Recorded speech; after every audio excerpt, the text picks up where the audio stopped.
you've seen the headlines, right? The AI gold rush is on. But what if it's not a gold rush? What if it's a bubble, and one that could make the dot-com crash of 2000 look like a minor tremor? Well, some really seasoned investors are sounding the alarm, and we're going to break down exactly why they think this time is different, and maybe, just maybe, a whole lot more dangerous. I mean, let's just start with this bombshell of a quote from Professor Eric Gordon. He calls the AI boom an order of magnitude overvaluation bubble. That is a huge claim. He's basically saying the fallout could be way more painful than what many of us lived through back in 2000. So are we just watching history repeat itself, or is this something new and scarier? And that's really the big question, isn't it? Are we just watching a rerun of an old, kind of painful movie? Because the similarities, they are definitely there.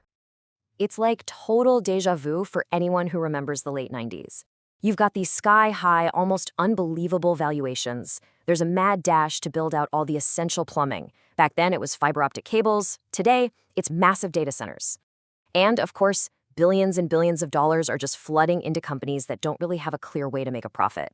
Yeah, the parallels are pretty hard to ignore. So to really get why this comparison is so important, we gotta rewind the clock and look at the original playbook, the one from the dot-com era itself.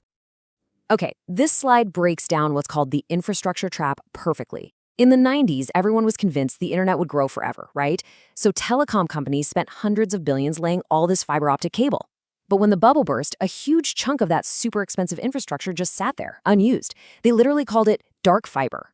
And the big warning here is that the exact same thing seems to be happening right now, only instead of fiber, it's with these gigantic, power-hungry data centers that AI needs to run. All right, but here's the twist. This is where the story starts to change. The argument from these veteran investors is that this bubble is fundamentally different and, yeah, potentially a whole lot worse, for a few really specific reasons. First off, let's just talk about the sheer scale of the money involved. Global corporate investment in AI has just exploded to over $250 billion. And to put that into perspective for you, that is a 13-fold increase in just 10 years. We're not just in a different league than the dot-com era. We are playing a completely different sport. And get this, that spending isn't spread out all over the place. A mind-boggling $320 billion is pledged by just 4 companies: Amazon, Google, Meta, and Microsoft. I mean, just think about that for a second. The financial fate of this entire boom is resting on the shoulders of a tiny, tiny handful of giants. The valuations are just as wild. OpenAI, the company behind ChatGPT, went from launching its main product to a $500 billion valuation in what felt like the blink of an eye. We've never seen anything grow that big, that fast. Now, the second big difference is how all of this is being paid for. Companies are using these really complex financial tools called special purpose vehicles, or SPVs. The easiest way to think about it is this. It's like you take out a massive loan for a new car, but you put the loan under your cousin's name. So when the bank checks your credit report, that debt doesn't show up. It's still there, you still owe the money, but it's just hidden from view on the main books. And that's the crucial point.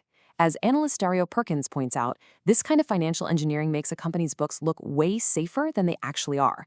And his warning that we're much closer to 2000 than 1995, well, that's pretty chilling. Because in any bubble, the absolute riskiest behavior, the really crazy stuff, always happens right before the crash. So let's just put it all together here. This table really lays out the key differences. The scale has gone from billions to trillions. The financing has moved from the public stock market, where everyone can see it, to this kind of murky world of private debt and SPVs.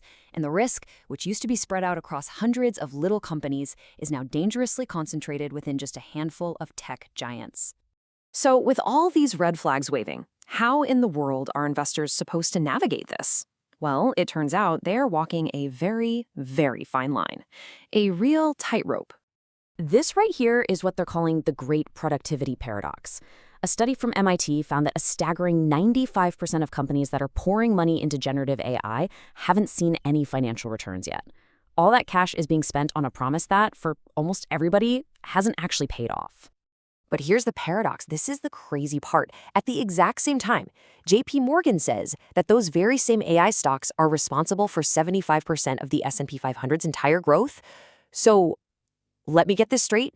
The entire market is being propped up by a sector that, for the most part, isn't actually making any money yet. That is a massive concentration of risk. So what are the pros doing? What's their strategy?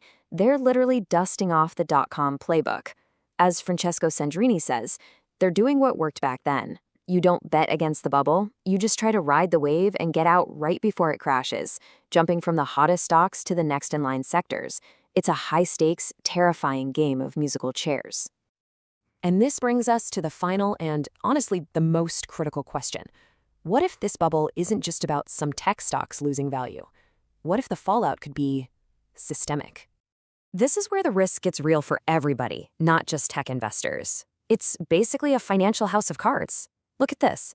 NVIDIA invests a fortune in OpenAI. OpenAI then turns around and invests in NVIDIA's main competitor, AMD.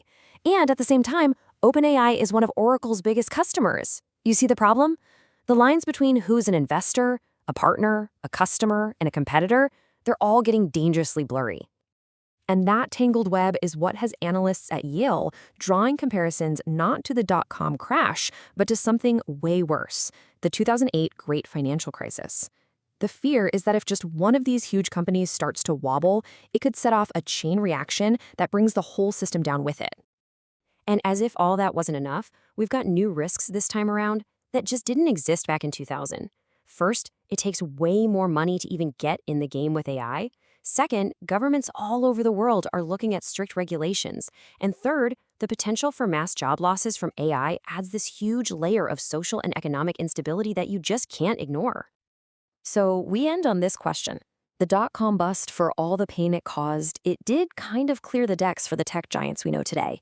But given the sheer scale, the hidden debt, and how deeply interconnected everything is in the AI boom, the stakes are just so much higher this time. A potential collapse might not just reset the tech industry, it could have huge, unpredictable consequences for the entire global economy.